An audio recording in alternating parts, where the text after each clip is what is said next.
Puluhan petugas gabungan dari Satpol PP dan Polres Bener Meriah Aceh mendatangi objek wisata Ali-Ali di kawasan Negeri Antara, Kecamatan Pinturi Megayo. Kedatangan mereka bertujuan untuk membongkar puluhan gubuk di lokasi tersebut yang diduga disalahgunakan menjadi lokasi prostitusi terselubung.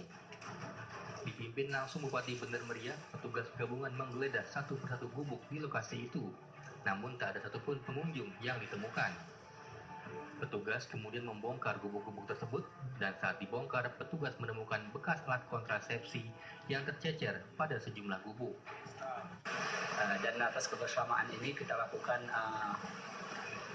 pembongkaran bertujuan untuk menata tempat wisata ini menjadi yang lebih baik ke depan, kemudian juga untuk menangkis opini-opini miring di masyarakat tentang wisata Ali-Ali.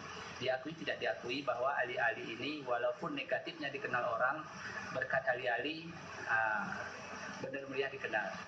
Rencananya objek wisata Ali-Ali akan kembali dibangun oleh pemerintah setempat yang konsepnya tidak bertentangan dengan syariat Islam.